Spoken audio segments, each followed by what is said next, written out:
എല്ലാവർക്കും നമസ്കാരം. ഇന്ന് നമ്മൾ വന്നിരിക്കുന്ന ഒരു ബ്രേക്ക്ഫാസ്റ്റിൻ്റെ റെസിപ്പിയാണ്. നമ്മളിന്ന് കാണിക്കുന്നത് നീർ ദോശയാണ്. നീർ ദോശ അല്ലാതെങ്കിൽ പച്ചരി ദോശ എന്ന് പറഞ്ഞ നല്ലൊരു ദോശയാണ്. ഇത് നോൺ വെജ് കറികളുടെ കൂടെയും അതുപോലെ തന്നെ മുട്ടക്കറി പിന്നെ വെജിറ്റബിൾ കറി എല്ലാത്തിൻ്റെ കൂടെയും നല്ലൊരു കോമ്പിനേഷനാണ്.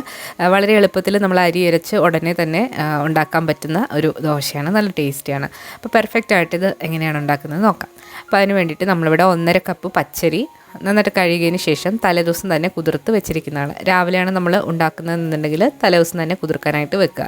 നമ്മളിവിടെ എടുത്തിരിക്കുന്നത് ബസ്മതി അരിയാണ്. ഇവിടെ എൻ്റെ കയ്യിൽ പച്ചരി തീർന്നു പോയിട്ടുണ്ടായിരുന്നു.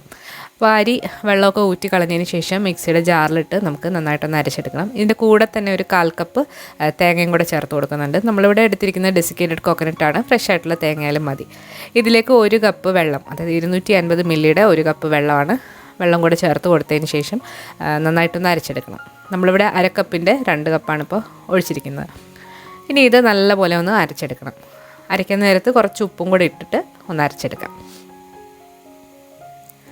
അപ്പോൾ നമ്മളിപ്പോൾ നന്നായിട്ട് അരച്ചെടുത്തിട്ടുണ്ട്. തരികളൊട്ടും തന്നെ ഇല്ലാതെ വേണം അത് അരച്ചെടുക്കാനായിട്ട്. ഇനി ഈ ദോശയുടെ പ്രത്യേകത എന്താണെന്ന് വെച്ചാൽ ഇതിൽ നമ്മൾ കൂടുതൽ വെള്ളം ചേർത്തിട്ട് വളരെ ലൂസായിട്ടുള്ളൊരു മാവായിട്ടാണ് നമ്മൾ ദോശമാവ് ഉണ്ടാക്കിയെടുക്കുന്നത്. അപ്പോൾ നമ്മൾ ആദ്യം തന്നെ അരച്ചു വെച്ചിരിക്കുന്ന മാവ് ഒരു പാത്രത്തിലേക്ക് ഒഴിച്ചു കൊടുക്കുക. ഇതിലേക്ക് ഇനി ആവശ്യാനുസരണമുള്ള വെള്ളം ഒഴിച്ചു കൊടുക്കാം. നമ്മളിവിടെ 1.5 കപ്പ് പച്ചരിയാണ് എടുത്തിരിക്കുന്നത്. അപ്പോൾ നമ്മൾ ആദ്യം 1 കപ്പ് വെള്ളം ഒഴിച്ചിട്ടാണ് ഇത് അരച്ചെടുത്തിരിക്കുന്നത്. ഇനി ഇതിലേക്ക് നമുക്ക് നോക്കിയിട്ട് എത്രയാണെന്ന് വെച്ചാൽ ചേർത്ത് കൊടുക്കാം. അപ്പോൾ ഞാനിവിടെ മൊത്തത്തിൽ ഒരു 2.5 കപ്പ് വെള്ളം കൂടി അധികമായിട്ട് അങ്ങനെ മൊത്തത്തിൽ 3.5 കപ്പ് വെള്ളമാണ് ചേർത്തിരിക്കുന്നത്. അങ്ങനെ പ്രത്യേകിച്ച് അളവൊന്നുമില്ല. നമ്മൾ ഈ മാവ് ഇങ്ങനെ നമ്മൾ നോക്കുമ്പോൾ നല്ല ലൂസായിട്ടിരിക്കണം. അതാണ് അതിൻ്റെ പരുവം. അപ്പോൾ നിങ്ങൾ പച്ചരി എടുക്കുമ്പോൾ അധികം പശയില്ലാത്ത പച്ചരി എടുക്കുമ്പോഴാണ് ഈ ദോശ നല്ല പെർഫെക്റ്റായിട്ട് നമുക്ക് കിട്ടുന്നത്.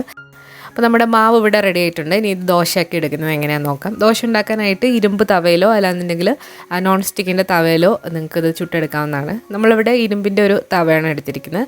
നന്നായിട്ട് ചൂടായി വന്നപ്പോഴത്തേക്ക് 2 തുള്ളി എണ്ണ ഒഴിച്ചിട്ട് നന്നായിട്ടൊന്ന് തുടച്ചെടുത്തിട്ടുണ്ട്. ഇതിലേക്ക് ഇനി നമ്മൾ തയ്യാറാക്കി വെച്ചിരിക്കുന്ന മാവ് ഒന്ന് പൊക്കിച്ച് ഒഴിച്ചു കൊടുക്കുക.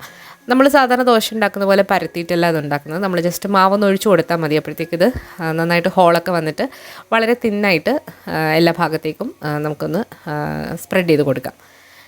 അപ്പോൾ ഇനി ഇത് ചെറുതീയിലിട്ട് നമുക്കൊന്ന് കുക്ക് ചെയ്തെടുക്കാം. ഞാനിവിടെ അടച്ചു വെക്കാതെയാണ് ഇപ്പോൾ ഇത് കുക്ക് ചെയ്യുന്നത്. അടച്ചു വെച്ച് ആദ്യം തന്നെ കുക്ക് ചെയ്യുകയാണെന്നുണ്ടെങ്കിൽ അടപ്പിൽ നിന്നുള്ള വെള്ളം മുതൽ ഇറങ്ങി വീണിട്ട് സൈഡ് ഒന്നും മുരിയാതെ കിട്ടും.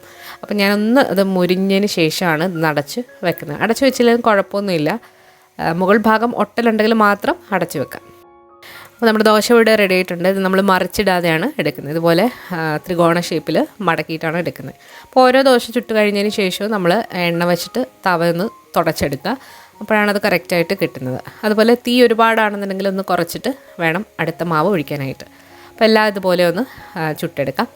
അപ്പോൾ നമ്മൾ മുഴുവനും ഇതുപോലെ ചുട്ടെടുത്തിട്ടുണ്ട്. ഇരിക്കും തോറും നല്ല സോഫ്റ്റായിട്ട് തന്നെ ഇരിക്കും. എത്ര നേരം വേണമെങ്കിലും സോഫ്റ്റായിട്ടിരിക്കും. കുട്ടികൾക്കൊക്കെ ഒത്തിരി ഇഷ്ടപ്പെടുന്ന ഒരു ദോശയാണ്. ഇവർ മിക്കവാറും ഉണ്ടാക്കാനായിട്ട് പറയാറുണ്ട് ഈ ദോശ. മുട്ടക്കറിയുടെ കൂടെ കഴിക്കാനാണ് അവർക്കിഷ്ടം.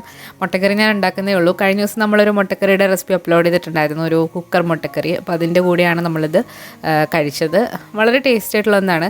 നമ്മൾ സാധാരണ അപ്പമൊക്കെ ഉണ്ടാക്കാനായിട്ട് തലേദിവസം തന്നെ അരച്ച് ഈസ്റ്റൊക്കെ ഇട്ട് വെക്കണമല്ലോ. അപ്പോൾ ഈസ്റ്റിൻ്റെ ടേസ്റ്റ് ഇവിടെ ഞങ്ങൾക്ക് അത്ര ഇഷ്ടമല്ല. അപ്പം ഇതുപോലെ നമ്മൾ തേങ്ങയും കൂടെ ചേർത്തിട്ട് ഈ ദോശ ഉണ്ടാക്കുമ്പം അതിനൊരു അപ്പത്തിൻ്റെ ടേസ്റ്റും വരും. വളരെ ഈസിയാണ് ഉണ്ടാക്കാനായിട്ട്. അപ്പോൾ എല്ലാവരും ഒന്ന് ട്രൈ ചെയ്ത് നോക്കുക. അതുപോലെ തന്നെ പറഞ്ഞ ടിപ്സൊക്കെ ഒന്ന് ഫോളോ ചെയ്ത് ട്രൈ ചെയ്ത് നോക്കുകയാണെന്നുണ്ടെങ്കിൽ നല്ല പെർഫെക്റ്റ് ആയിട്ട് തന്നെ ദോശ ഉണ്ടാക്കിയെടുക്കാൻ പറ്റും. അപ്പോൾ കഴിഞ്ഞ ദിവസത്തെ മുട്ടക്കറി കാണാത്തവർ അതുകൂടെ ഒന്ന് കണ്ടു നോക്കുക. പുതിയ റെസിപ്പി വീഡിയോകളുമായിട്ട് നമുക്ക് വീണ്ടും കാണാം. താങ്ക്